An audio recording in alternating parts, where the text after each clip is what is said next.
Good morning, everybody. It's welcome to the Planning Policy Subcommittee meeting. Before we go through the agenda proper, the emergency evacuation procedure announcement.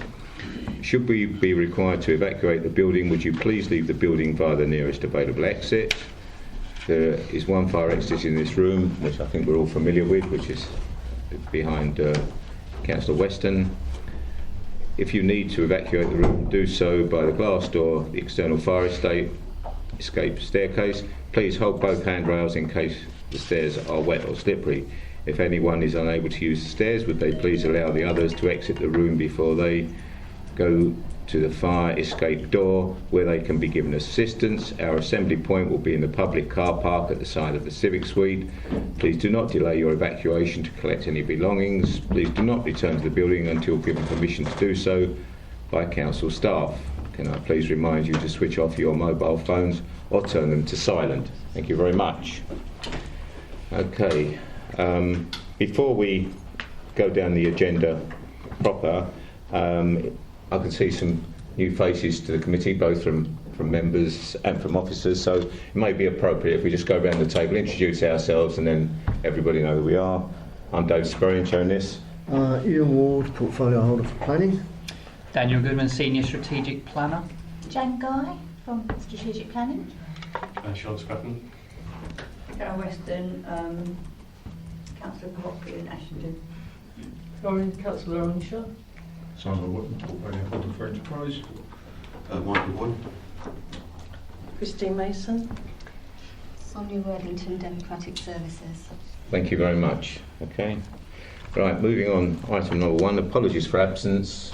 We are aware that Councillor Lumley has been delayed. She's on her way here, but no other apologies, I believe, Sonia. Thank you.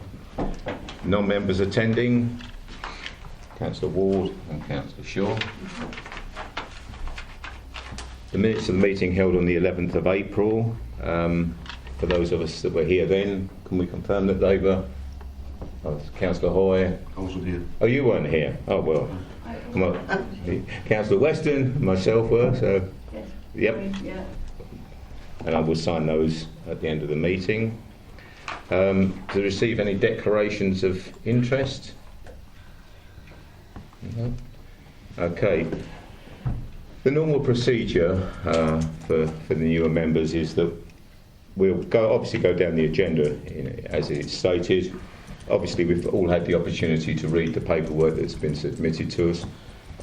Dan will go through briefly highlighting any issues that he feels that should be brought out from the paperwork that you've already read, and then we will ask questions, or you're at liberty to ask any questions you want to of officers here to clarify any points or concerns that you have.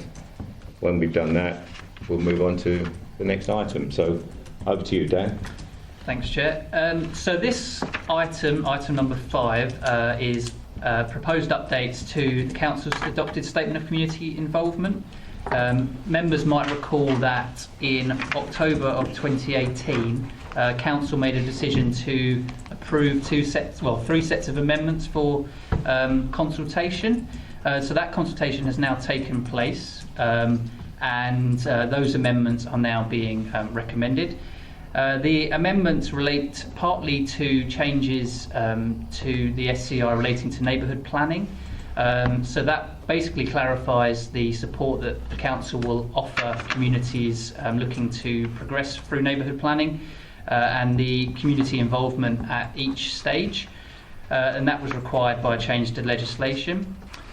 The Council was also recommending that the SCI is updated with respect to how data protection information is provided. So there is an additional paragraph being recommended that makes that much clearer. The third addendum, as they were referred to in that previous decision, that related to the South Essex Plan, has yet to go out to consultation, and that's likely to go out to consultation before the end of this year. So at this stage, officers are recommending that the subcommittee recommends to Council that a revised Statement of Community Involvement is adopted, incorporating the changes set out in this paper, and no other aspects of the adopted SCI will change, other than those set out in these papers relating to data protection and neighbourhood planning. And if members have any questions, I'm more than happy to take them. Thank you, Mr. Chairman. I've got no issue with the amendments as proposed, but I'd like to ask a question. Perhaps the officer can advise what weight is given to the comments received from the statement of community involvement, and who decides on the weighting and the importance of those comments? So are we referring to the consultation responses that were There's received? nothing in, no, I'm talking, yes, consultation responses, because there's nothing in there that indicates the weighting given to information received from public. So with respect to the specific consultation on these addendums, there is an appendix which sets out an initial officer response to those. More generally, how the council, how much weight the council gives to comments received by residents, I guess, is a case by case basis for that committee, or if there's delegated authority for the officers. So I suppose the statement of community involvement doesn't necessarily clarify exactly how much weight can be given. I suppose it's complex. But neither does it clarify who makes that decision. Correct in that? I don't. Yeah, I mean the statement of community involvement doesn't indicate who makes that decision.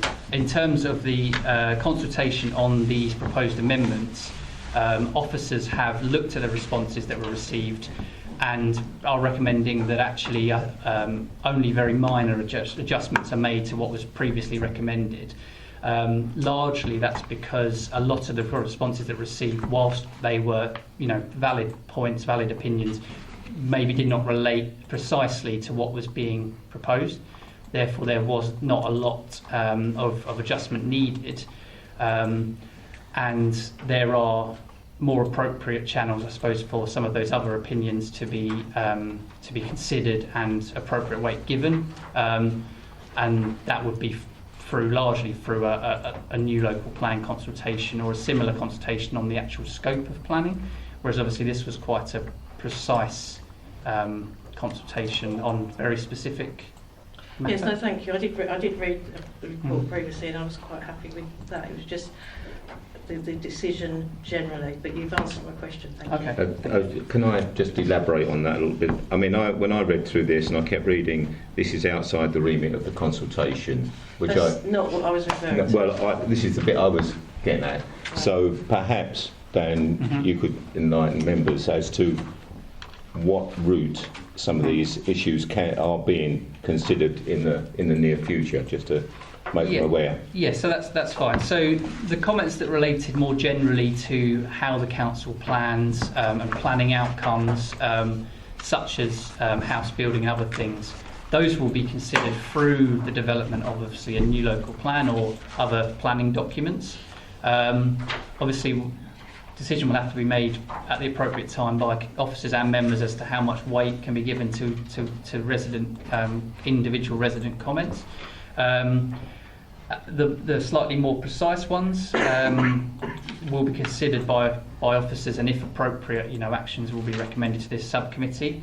But generally speaking, the recommended route for a lot of these types of issues to be raised by residents would be through a local plan consultation, where obviously the scope to incorporate changes is much greater.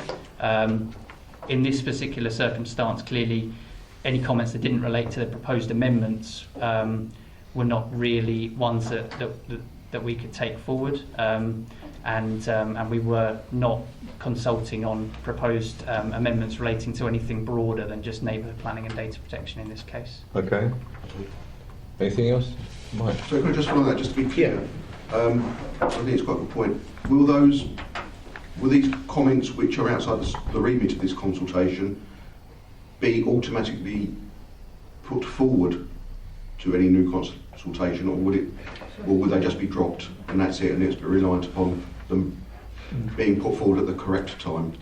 Or is there a mechanism we can automatically include the comments? I'm not sure that we could automatically include the comments, but we could prompt those who made those comments that they it would be ideal if they could remake those comments should they remain valid. This is the point at which you Yes. might want to resubmit. I mean, at an informal level, clearly we can take on these comments and see what we can do. But in terms of formally making these comments, I would recommend to those individuals who made those comments on this consultation to respond to any future consultation, which may be a more appropriate time for their comments to be taken that's forward. clear, thank you. Okay. Anything else, members? No. Well, we do have a recommendation here. It is proposed that the committee recommends to Council the Council adopts the revised Statement of Community Involvement set out in Appendix A and the notes, the consultation feedback report set out in Appendix B. Are we all in agreement? Yes. Thank you very much. Okay, let's go on to item 6, which is the new local plan evidence-based housing delivery test action plan 2019. Okay, Dan, you're on again. Thank you. So in this case, changes to national policy, so updates made to the National Planning Policy Framework in early 2019 introduced what's being referred to as the housing delivery test. The housing delivery test is a way of measuring the performance of each authority with respect to house building and whether they are building the required number of homes in their area, and it's reported as a percentage. And there are various scenarios based on the authority's performance in terms of what they then have to do. So any authority where house building over the previous 3 years has fallen below 95% of what they're required to build, is required to put together a housing delivery test action plan, and that is what is that's the report that this item relates to. So in general, the housing delivery test action plan needs to reflect on the causes of that under-delivery over the previous 3 years, and also identify a list of possible actions that the council and its officers and committees need to take forward to improve housing delivery in the future. So this is going to be an annual measurement. It's a rolling 3-year window. And there are contained within this housing delivery test action plan indications of, based on current projections, the council's future performance. In general, the council's future performance over the next 3 to 5 years is expected to remain within an acceptable window, where not much penalty would apply, and in some cases would actually exceed the 100% that's being required. However, clearly beyond the end of that window, the housing delivery test is likely to indicate poor performance should the council not have identified further sources of housing by then, such as through the preparation of a new local plan. So the action plan itself discusses many of the possible reasons why housing delivery over the previous 3 years has fallen below expectations.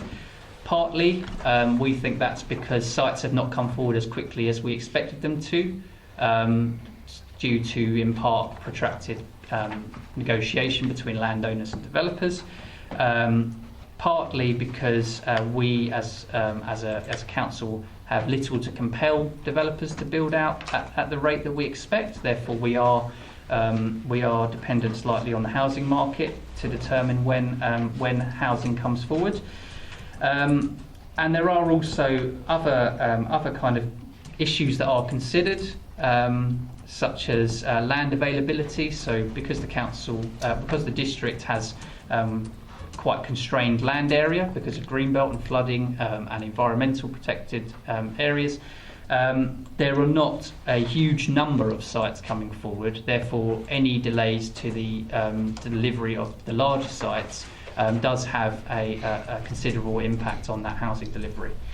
And in terms of actions, we have identified a number of actions that can be taken forward, including clearly the development of a new local plan and other planning documents to identify new sources of land, as well as things that the council could consider doing in-house, such as increasing the uptake of planning performance agreements in the development management function, and working more closely with house builders and developers to try and encourage faster delivery. And from the perspective of this team, there will be a need to prepare more technical evidence on land availability, through which improvements to future supply can hopefully be identified and achieved. So the recommendation for this item is that the subcommittee note the report and that it's published on the Council's website for the public to view. Okay. Simon, if you go. Thank you, Chair. I would look at a report like this and feel that, the original objective, and now we're marking our own homework, and we haven't actually achieved what we set out in our original objective. And I look at it and sort of think, well, there's reasons, and we understand the economic environment and everything like that.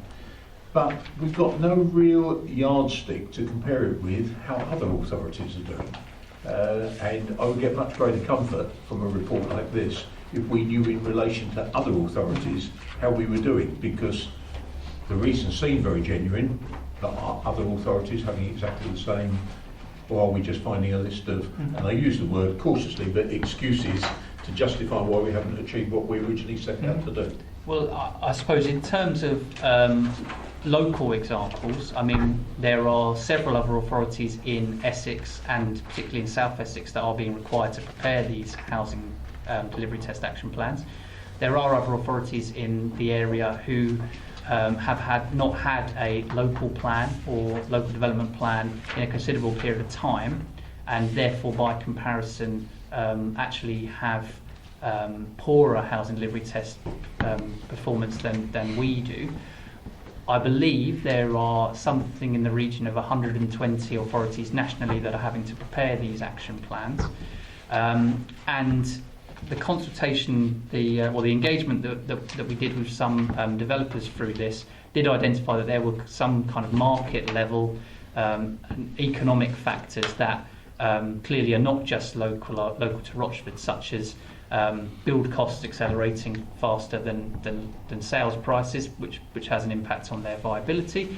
So by no means are we unique in having these issues, and nor are we unique in having to deliver a housing delivery test action plan. And truly, unless, apart from authorities that either have very, very low housing needs or have very recently adopted local plans, actually a majority of authorities are having to prepare these action plans because the threshold of 95% is so high. And typically, as an authority, there are very few authorities that plan for considerably more housing than they are told they need.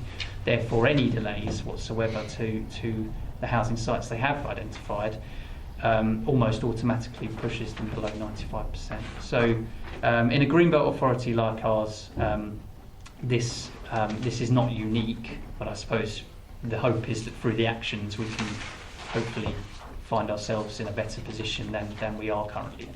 I hope that answers your question. Yes, it does, Chair. I mean, but these targets are set for a reason. Mm-hmm. They're there, and we haven't achieved it. Mm-hmm. That's the bottom line. It is. And we're also we have a heck of a lot of Greenbelt, but we haven't achieved it. It was, the original plan was written in conjunction with knowing all those factors. So are we always, in this respect, always going to be an underachiever? I think it's worth members bearing in mind that actually only a few months ago this test didn't exist. So in a sense, actually, what the government has said is, look, here's a new measure against which local authorities should be tested. Well, actually, that's what we're doing. But I mean, before that, there wasn't this housing delivery test. So this is a brand new thing that the government is actually, I'd suggest, experimenting with, because I think there are some issues about the efficacy of this as a test and whether it is actually realistic. And I know that the Essex Planning Officers Association collectively in Essex are doing some work on this, and we'll be submitting some evidence, I think, to government in due course. Christine, do you? Well, I didn't indicate. No, sorry. Well, I've got a couple of points here that I want to raise. If we're going to do this monitoring, which obviously seems to be the case at the moment, and we need to watch it very closely, do we have the resources? We now have two of you. Do we have enough people to actually do this monitoring, or do we? Hi, June. Or should we say that what is going to be asked of you in light of the timetables that we're going to have to meet? Two of you are going to be pushed to achieve this. Just a simple question. You've got all the other bits and pieces that you have to do that are required, the standard bits and pieces. This monitoring and the other aspects of it seem to highlight that there is going to be a more pressure on you to achieve some of these areas.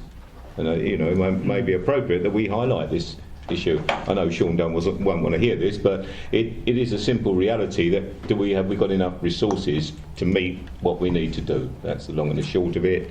I think we might need to just register this, that it is an area that needs to be monitored. Chairman, if I may, I think that the message is received that there is a significant piece of work around staffing issues generally taking place at the moment. So we'll register that one then, Sonia. Go ahead, Christine. Yeah, I would like to speak, if that's all right. I think Councillor Woodson has got a point. I think there's no point in having a target, saying that we haven't achieved it, and monitoring it. What we should be doing is addressing the causes of that failure and identifying them. I think Councillor Woodson's got a point, and I'd like to see that addressed. Yeah, okay. I've got a couple of points here as well, along that line. Do we have concerns? You've highlighted that some of these sites are being delayed coming on stream because of disputes between developers, landowners and all that. Is there any sites that we have genuine concerns that we will not get them in the time scale that we are anticipating? Because in the long and short of it is, if there's delays in them coming online, we're not going to meet our target next year.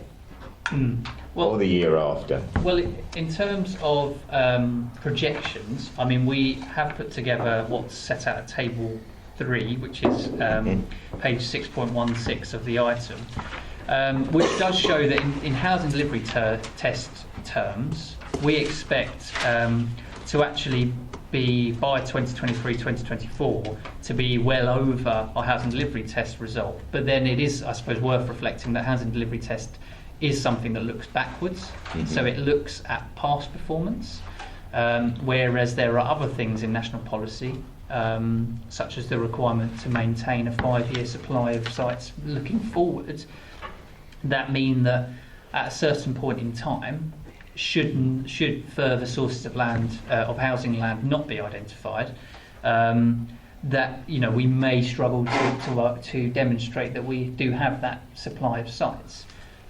So clearly there are sites in the plan which are yet to come forward. We are, I suppose, having to think critically about whether or not those the fundamental reasons for that are surmountable or not. And I suppose the council may as a whole have to make a decision at some point in time as to whether or not those sites are deliverable.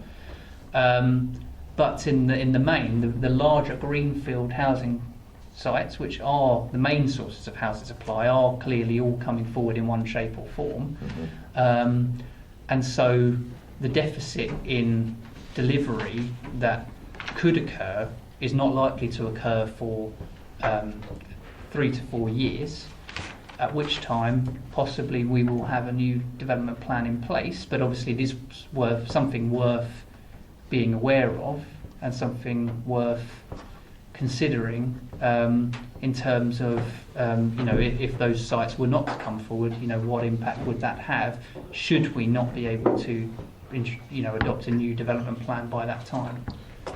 Should we have we've had quite an extended period, April to October, which seems to be quite an extensive period since we've had our last planning policy subcommittee. Should we have, because of this very issue, have it on a more strategic quarterly basis? to review where we're going, what targets we're meeting, and even if it's sort of an hour meeting or half an hour meeting, that we're up to date and you can tell us where we are on no, everything's online, or no it's not, or we have issues. But I think 6 months seems to be a bit of a lengthy period between meetings to find out what's going on and if there is an issue. Effectively, if you tell us after 6 months, by the time anything happens, we're going to be a year down the road. Mm-hmm. So perhaps we could make it at least a quarterly. Yeah. I mean, I don't have any issue with meeting more regularly. What do you think, members? Yeah. Okay. Unless anybody's got any other questions, go.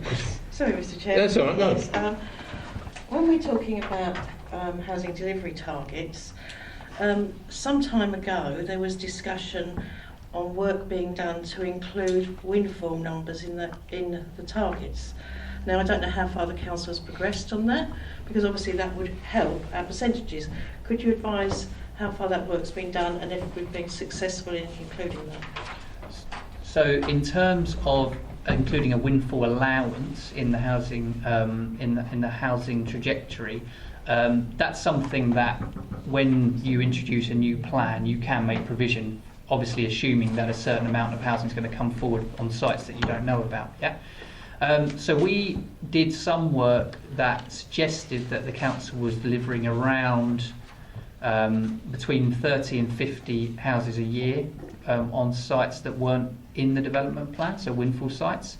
It does change dramatically, because obviously a single site such as Bulwood Hall provides more than that on its own, so it does change dramatically. My view is that if we were looking to publish a trajectory of housing supply in the future, I think we could robustly justify including something in the range of 40 homes a year in that, but clearly it has more impact when you adopt a new plan, because obviously if you can justify including that windfall allowance, it means that in theory it might necessitate less green belt release, because you can demonstrate that you're going to meet housing elsewhere. So yes, work has been done. I suppose it's what that then feeds into would really take shape, I suppose, as the development plan review progresses. I think perhaps we need to include it as soon as we can, because of delays on the development plan or the local plan. Mm-hmm. So if there's any other way of incorporating it would be of an advantage to our targets. When the council produces things like 5-year housing supply position statements, so if developers were looking to take a position that the council did not have a 5-year housing supply, then I think the council could justify including an allowance in that trajectory. The precise number would clearly have to be evidenced, and because it changes so much year on year, it is a case of whether you take the mean or some other metric. But my view is that we could justify including something in the order of 40 a year in that. And is that a mean average? Yes, it would be, but obviously it's. I suppose if you had 5 years of evidence that showed really high windfall delivery because sites were once in generation sites were coming forward, then you might then struggle to justify including it beyond once those sites are built out. But given that the supply of windfall is relatively consistent from the urban area, that I think that's probably a robust figure. I was just thinking that the mean average is probably the best average to use in those circumstances, but I would leave that to the experts. Thank you for the explanation. Okay. Simon. Thank you, Chair. Just picking up on really your suggestion and agreed action now that we meet more regularly, I wonder, in conjunction with that, whether there could be greater focus on specific sites and knowing what sites are coming up yearly. So it gets much more micro in terms of specifics in the report, rather, it's a fairly general report, and I think it would be helpful to know what sites are coming on board on a yearly basis, what we're actually doing. You know, some actual figures, some hard figures to really crunch quarter by quarter. So we've got much closer monitoring and stuff that we can actually identify with when we look around their own district. Yeah, no, that does make sense. I mean, we publish annually, near annually, an authority monitoring report. So whilst that does look backwards, that tends to look at a snapshot of housing delivery over the previous year and tries to pick out any nuances or any factors that need to be discussed in that monitoring report. As to whether we can bring something that's more quarterly focused to this group, I'm sure we could do that. We typically have not got too involved in the delivery of small sites, purely because I think there's probably little we can influence. But in terms of the strategic sites, clearly, perhaps there are things that can be discussed here about the delivery of those sites and how they're coming forward. Obviously, being respectful, obviously, of the relationship with the development committee and decisions that they're having to make on some of those strategic sites, probably concurrently. But it's not. Yeah, I mean, I'm sure we can bring something together. No, I agree. But it's just picking up on the chair's point. It's having a much closer hands-on, rather than reactive and just looking at what's happened and saying, "Oh dear." It's trying to be reactive, but at the same time proactive in terms of sites that are coming on stream. Yeah, I think. We're all, some of us are aware of issues that are going on with other neighbouring councils, and we don't want to be included in that same category. So if we can be on. If there's nothing else, members, we have a recommendation. It is proposed that the subcommittee resolves that the Housing Delivery Test Action Plan 2019 attached at Appendix A be noted as evidence and published on the Council's website. Are we all in agreement? Thank you very much. Okay. Right, moving on to item number 7, the Essex Coastal Recreation Disturbance Avoidance. Off you go, Dan. Okay, so earlier this year, in April, members of this subcommittee did consider a strategy document that had been prepared in support of the Essex Coast, what I'll call the Essex Coast RAMS.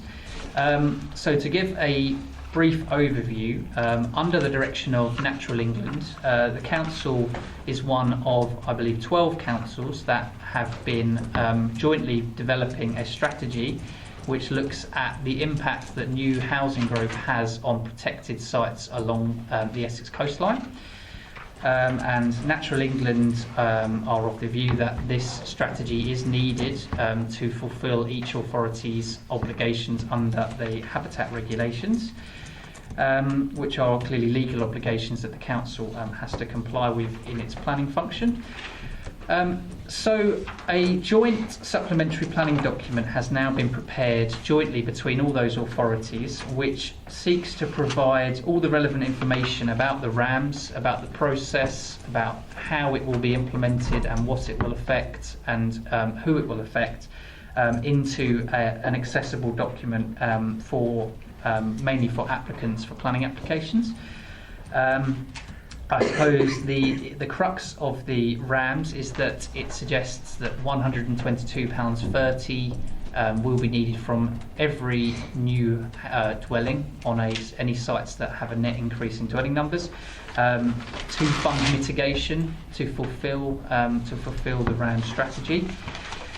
So the SPD itself just seeks to explain that to applicants, to explain the rationale, so the legal context and the process and mechanisms that they can follow in order to pay that, as well as alternatives to paying that, which would necessitate them undertaking their own modelling, which is likely to be at a greater expense than what's provided within the strategy. So the SPD itself does not include information on the implementation. That's going to need to be a decision for the council to make separately about exactly how the monies collected are then processed and used. But it does identify the mitigation that's needed in order to be able to mitigate that the impacts that recreational disturbance arising from new housing has. The SPD itself is recommended to go out to consultation jointly with all those other local authorities. So it will be a single consultation that the councils will separately signpost their residents and obviously any other interested parties to. And it will be undertaken in compliance with every local authority's own statement of community involvement. So it will effectively need to do the maximum of all those local authorities' statement of community involvements. And subject to the outcomes of that consultation and any amendments that are required, the SPD would return to this subcommittee probably early next year with a possible recommendation that to council that it adopts the SPD. But clearly at this stage we are only recommending that it goes out to consultation and that we undertake that consultation jointly with other local authorities across Essex. Okay. Any questions, members? Can I just clarify? Although it's talked about coastal recreation, does this apply to all developments within Rochford District, or is it just on the, should we say, on the coastal plain? So there are what they've called zones of influence, which so the coastline is broken up into several different designated parcels, if you like, that they call special protection areas. And each one of those special protection areas has had a zone of influence drawn around it. So it happens that all of Rochford District falls within a zone, one or more zones of influence. Therefore, any new housing development would be captured by this. Clearly, in the implementation stage, the council will need to consider what the most pragmatic way of facilitating that payment is. I am of the view that the tariff itself is of quite a low value when compared to the cost of building a house and selling a house. So it would seem to be a fair and proportionate way of fulfilling the habitat regs in that sense. But it would apply to any new housing development, and the council will need to undertake what they call appropriate assessments at the planning application stage anyway to fulfil its habitat regs obligations. Yeah. I just wanted to clarify that it's not just on the coastal plain, it is the whole district, as Dan has explained. Things like extensions, changes of use from a shop to a takeaway or something like that, those wouldn't be captured. It's only residential development, and even then it's only residential development that has a net increase. Can I just ask, would this be captured under a section 106? So for larger sites, it would make sense that this is incorporated into the section 106. For smaller sites, the council will need to take a view as to whether or not that's the most effective way of doing it. There is a form of section 106 called a unilateral undertaking, which is in effect usually one or two sides of paper, and it usually is designed for single issues like this. So it could be that the council requires the applicant to submit a unilateral undertaking alongside their planning application. Alternatively, it could be that there's a more pragmatic way of collecting what is quite a modest sum. That is ultimately a decision for the council and a decision for its development management function and legal functions, probably more than the planning policy function. I'm glad about that one. But it's obviously something that members may be asked to make a decision on in the future. Okay, has that clarified the situation for everyone? Thank you. Right. We have a recommendation if there's no more questions. We propose that the subcommittee recommends to council that the Essex Coast Recreational Disturbance Avoidance and Mitigation Strategy Supplementary Planning Document, in brackets the RAMS SPD 2019, attached at Appendix A, be consulted on the period of 6 weeks. Are we all agreed? Agreed. Thank you very much. Okay, Dan, on to item number 8. which I think is the last one on the agenda. Strategic planning update. October, over to you again. Okay, so this item seeks to give members an update on what the strategic planning team has been working on since we last provided an update. So to give an overview, so the council, the strategic planning team has been working quite heavily on the preparation of what is now being called the South Essex Plan. So that is that is envisaged to be a development plan document that the council would seek to adopt, that would provide a kind of strategic overview and would contain some policies that tackle strategic cross-boundary issues. So we have been working on that with officers from Basildon, Brentwood, Castle Point, Southend and Thurrock councils as part of the Association of South Essex Local Authorities. So that South Essex plan has now been progressing, and we are hopeful that the first stage of consultation on that may take place either later this year or probably more likely early next year. Clearly that will have to return to members for a decision. In terms of the new local plan, we have been considering, in light of what's happening with the South Essex plan, on the most effective way of bringing forward a new local plan. It was originally envisaged in the council's adopted local development scheme, which is essentially its timetable for preparing its local plan. That we may be out to consultation on the preferred option stage of the new local plan this autumn. Evidently that has not taken place. However, I would say that there is a logical sequence in terms of how the South Essex plan and any local plan are brought forward, and therefore in terms of the timetable, it does seem to make sense to go out to consultation on the first stage of the South Essex plan before any further stages on any local plan. Therefore, subject to members' decision, we will be bringing back a revised local development scheme at a future meeting of the Planning Policy Subcommittee for members to consider, and subject to their decision, it would seem to make sense to look to consult on the next stage of any local plan, possibly in late spring or summer of 2020. Allowing time obviously for that South Essex plan to have gone out to consultation before it, and any work that's required on that, and obviously that we can provide updates as part of these regular meetings. So in terms of other matters that the strategic planning team has been working on, clearly we have been working on the consultation and the updates to the statement of community involvement that was considered previously.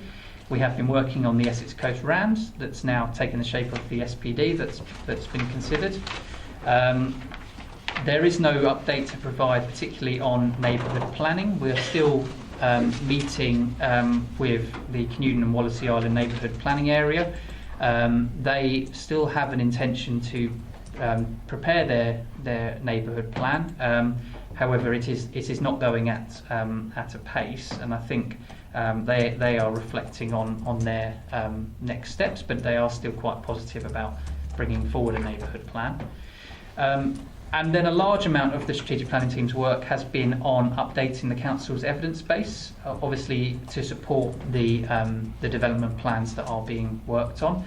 So we have been working on a greenbelt study and a landscape character study. Both of those are very important pieces of work when it comes to considering different locations for development in the future. Those are being developed jointly with Southend Borough Council, and I'm hopeful that we may be able to present those to a meeting of the subcommittee in the next few months. They are both very close to being finalised. And there is also a considerable amount of work being developed as part of the South Essex plan process. So this includes green and blue infrastructure studies, economic land availability assessment, retail studies, and so on. And obviously at the appropriate time, those will also be presented to the subcommittee to consider. And then the Housing Delivery Test Action Plan, I've think we've probably discussed a lot of what's taken place on there. And I suppose the last thing just to touch on is the council's brownfield register and also its self and custom build register. So we have been working on an update to the brownfield register.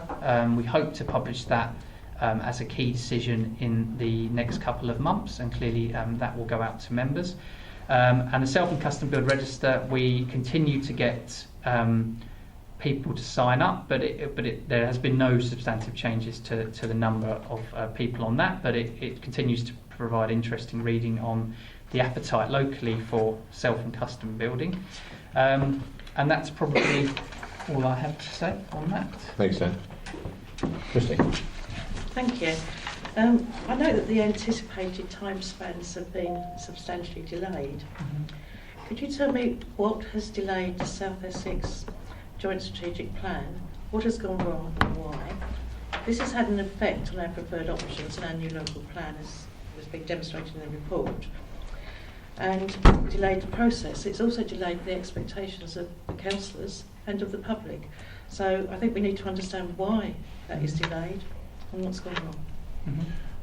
But Chair, if I may Yes, make a comment on that, but I mean, I think actually the reason there has been a modest delay in progressing that plan has emerged as a result of political changes that took place in the May elections, and it was necessary, I think, for the chief executives in South Essex to meet with the new leaders and to socialise the process of ASILA, and as part of that the progression of the South Essex plan, which is now being reported to a meeting of the leaders on Thursday morning.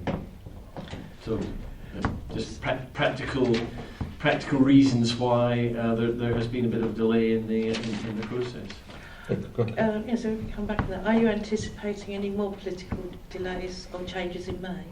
Well, I think it's probably above my pay grade in terms of determining whether or not I don't have a crystal ball for. I'm asking if there's other elections that are going to affect it, because if there's elections every year that affect the political makeup of this body, and there's delays that have an effect on us, it's a matter of concern. So Chairman, I would hope that once the agreement has been reached to publish in issues and options and actually a timetable for the preparation of the plan, that will be embedded, and therefore any political changes will not affect the progress of the plan. Can we just ask, when is it anticipated that all the interested parties will sign up for this?